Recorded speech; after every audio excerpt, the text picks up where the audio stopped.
Hello and welcome back to the channel. It's Iran, and today we finally have a decent roadmap update. It's true that for the past two roadmap updates or so, they were a bit lackluster. Sometimes we were even announced at the last minute that nothing was changing. Today, it's not the case, and it seems that we do have new items indeed, at least for Star Citizen Alpha 4.0, which is still tentative for the third quarter of this year. Let me know in the comment section down below if you think that it's going to be happening or not. That can get you a chance to win this ship right here, an Ironclad with LTI. All you have to do is to comment down there, become a Patreon or YouTube member. You can also share our video in the Discord or also get some entries on Gleam. I'll put the link in the description down below. All right. Let's get started right now with the roadmap update, and we got a couple of interesting new locations here for the roadmap update. Look at that. The first one here that we have is Acidic Cave, implementing the Acidic Cave archetype coming to both the Paro and Stanton system, adorned with luminous pods of water and dramatic stalactites and stalagmites. These caves provide a captivating setting for exploration, FPS missions, missing persons missions, and so I think that these caves could also really well be fitting in a place like, for example, Ariel, right? Ariel, which is an acidic moon above Hurston. Maybe some places on Hurston as well could be having those caves here. I like the little pools of acid here.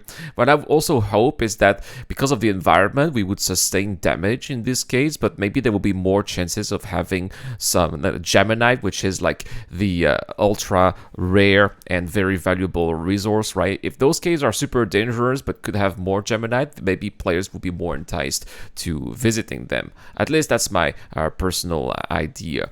We also have rock caves here, so it's basically the same, but these caves are illuminated by bioluminescent mushrooms. These caves provide a unique atmosphere for explorations, FPS mission, missing person missions, etc. These are basically the replacement of the caves that we currently have right now, made with old technology, right? So they're kind of outdated, they're a bit clunky, not comfortable. They've been replaced by some sandy caves on Stanton.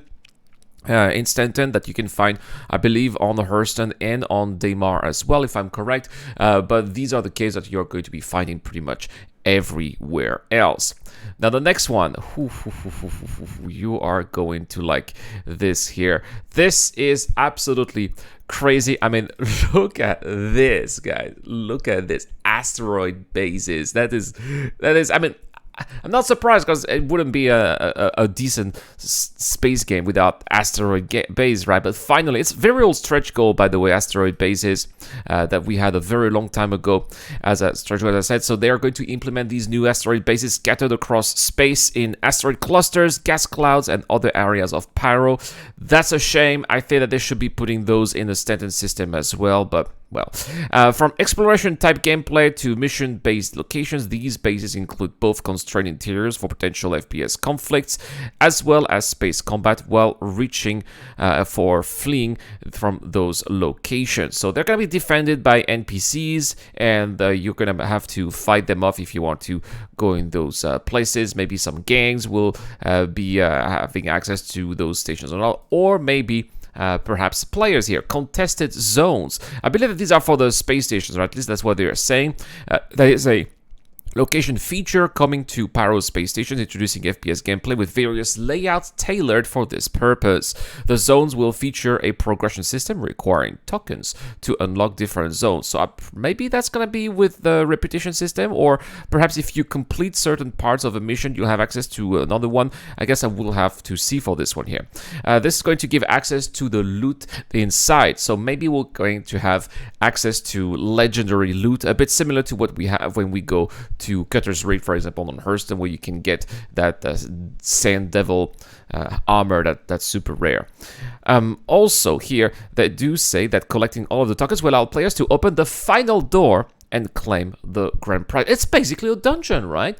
Dungeons coming to Star Citizen. So there we have it, guys. pretty cool update indeed. That's basically it for this roadmap update. Not a lot, right? But some really cool new gameplay that's coming up with Alpha 4.0. Let me know what you guys think of the idea of finally having dungeons happening in Star Citizen. That's really cool. That's all for today. Thank you so much for watching. As always, a big shout out to my Patreon and YouTube members, including Dr. Frobin, Zero Crusher, Deplorable Fidel, Ducky to Ducker, and Shadow Rise. I've been Irad. I'll see you guys in the next one.